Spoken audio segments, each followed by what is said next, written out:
राम राम। गुरु ब्रह्मा गुरु विष्णु गुरुदेवो महेश्वरः गुरु साक्षात् परब्रह्म रूपै तस्मै श्री गुरुवे नमः। इस श्लोक से यह स्पष्ट है कि गुरु ब्रह्मा हैं, गुरु विष्णु हैं और गुरु शंकर हैं, जिन्हें महेश कहा गया है। गुरु साक्षात ब्रह्म का रूप है। वह ब्रह्म की तरह है, ब्रह्म के समान है। और ब्रह्म जैसा तब है जब वह हमारे समक्ष होता है, हमारा उससे साक्षात्कार होता है। उस गुरु को बारंबार नमस्कार है। श्लोक से स्पष्ट है कि गुरु स्वयं में ब्रह्म नहीं है, गुरु ब्रह्म की तरह है। गुरु भी हमारी आपकी तरह ब्रह्म की रचना है। गुरु से ऊपर ब्रह्म है, लेकिन गुरु की महत्ता भौतिक जगत में इसलिए श्रेष्ठ है कि वह हमें साक्षात शिक्षा देता है, सीख देता है। गुरु गोविंद दोऊ खड़े काके लागू पाए, बलिहारी गुरु आपने गोविंद दियो बताए। इस दोहे से यह स्पष्ट है कि हमारे सामने गुरु और गोविंद दोनों खड़े हैं।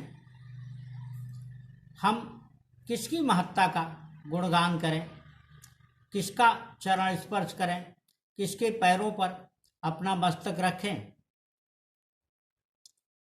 दोहाकार यह कहते हैं कि हम उस गुरु को सबसे पहले नमन करेंगे जिसने गोविंद को बताया।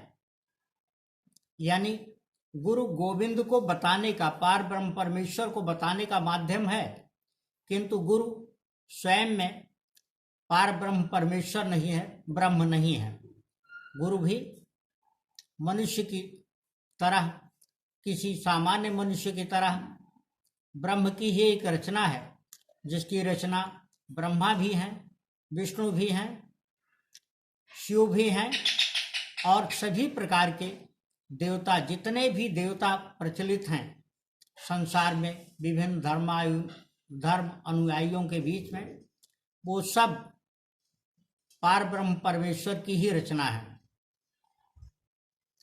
इसलिए यह सदियों ध्यान में रखे जाने की आवश्यकता है कि गुरु की महत्ता इस भौतिक जगत में सर्वश्रेष्ठ है। गुरु जैसा कोई नहीं।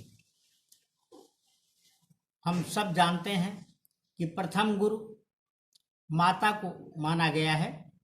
माता वह है जो स्नेह की शिक्षा देती है। स्नेह का अर्थ लगाव या जुड़ाव होता है। माता शिशु को जन्म के उपरांत, अपनी संतान के जन्म लेने के उपरांत उसे स्पर्श करती है। स्पर्श प्रत्यक्ष लगाव होता है और इसके तुरंत बाद वह अपना स्तनपान कराते हुए अपने शिशु को अपने से जोड़ती है। यानी स्नेह की गुरु माँ है। इसीलिए उसे सबसे पहला गुरु कहा गया है, जो जोड़ती है। जोड़ना ही संसार का नियम है।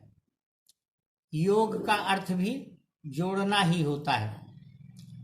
इसलिए संसार में जो भी एक को दूसरे से जोड़े, एक को दूसरे से संबद्ध करे, उसकी तरफ प्रेरित करे, वही सच्चा और प्रथम गुरु है। वह प्रथम गुरु के समान है। माता के तुरंत बाद पिता का स्थान है। पिता को भी माता के समान ही गुरु माना गया है, लेकिन पिता से पहले माँ गुरु है। जब मनुष्य भौतिक जीवन में आगे बढ़ने लगता है, यानी बच्चा बढ़ता है, तो सबसे पहले उसे शिक्षा प्राप्त करनी होती है। उसका एक शिक्षक होता है, वह गुरु है, जिसे शिक्षा का गुरु कहा गया है। जीवन में हम जिनसे भी कुछ सीखते हैं, जो हमें निष्प्रिय भाव से, निरपेक्ष भाव से कोई सीख देता है, कोई समझ देता है, हमें उन्नत करने का यत्न करता है, प्रयत्न करता है, वह भी हमारा गुरु है। जीवन में इन गुरुओं के पश्चात आध्यात्मिक गुरु का बहुत बड़ा महत्व है। आध्यात्मिक गुरु वह होता है जो व्यक्ति को इस भौतिक जीवन के अंधेरे से दूर ले जाता है, प्रकाश की ओर ले जाता है और भौतिक जीवन के यथार्थ का ज्ञान कराता है। गुरु को इसीलिए कहा गया है कि गुरु वास्तव में ध्यान की मूर्ति है। गुरु को ध्यान में रख करके ही हमें ध्यान उत्पन्न होता है। हम ध्यान करते समय किसी को भी प्रत्यक्ष प्रतिबिंब के रूप में ले सकते हैं, लेकिन जिसे भी लेते हैं वह गुरु के रूप में ही हमारे सहस्रार से लेकर के और मूलाधार तक उसी की शिक्षाएं होती हैं और वही इनमें संचेतना को बनाए रखता है, हमारे संपूर्ण शरीर को चेतना से भरता है।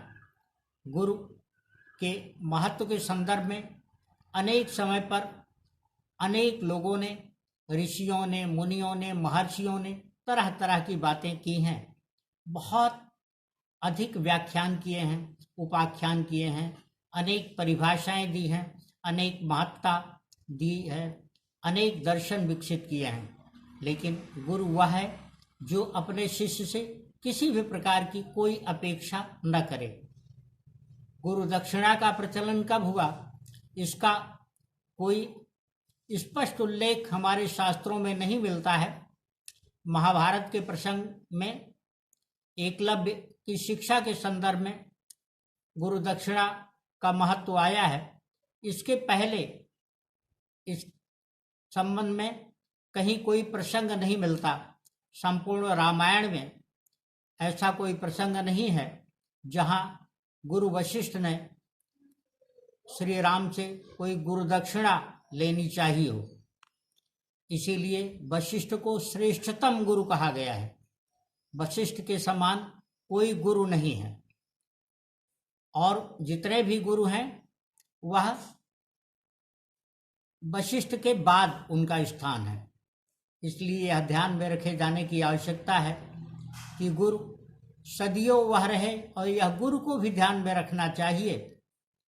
गुरु को यह ध्यान में रखना चाहिए, यह ध्यान रखना होगा कि गुरु अपने वही श्रेष्ठ है, वही सर्वोत्तम है जो अपने शिष्य से किसी भी प्रकार की अपेक्षा न करे। हाल में एक प्रसंग मेरे समक्ष ऐसा आया जिसमें लखनऊ के एक चर्चित गुरु ने अपने कुछ उन शिक्षकों से अपने उन शिष्यों से उसने इस प्रकार की अपेक्षा की कि वो अपने कार्य से उत्पन्न अपने कला से प्राप्त होने वाले धन का कुछ हिस्सा नियमित रूप से उसे दें। मेरी दृष्टि में यह न केवल अनुचित बल्कि अनैतिक भी है। यूँ समाज में लोग अपने अपने व्यवहार के अनुसार नैतिकता और ईमान की परिभाषा गढ़ लेते हैं, लेकिन गुरु सदियों वही ध्यान में बना रहेगा जो शिष्य से कोई अपेक्षा न करे, निष्प्रिय भाव से, निरपेक्ष भाव से उसे शिक्षा दे। जाने की आवश्यकता है कि गुरु ध्यान की मूर्ति है, ध्यान का प्रेरक है। गुरु के पदों की वंदना इसीलिए बारंबार की गई है और करने की महत्ता कही गई है। उसके चरणों में प्रेरित करने की बात हुई है, इसलिए कि गुरु सदियों से तभी वंदनीय होगा जब वह निष्प्रिय भाव रखेगा और हमेशा वंदनीय बना रहेगा। समस्त गुरुओं को यह बात बखूबी ध्यान में रखने की आवश्यकता है।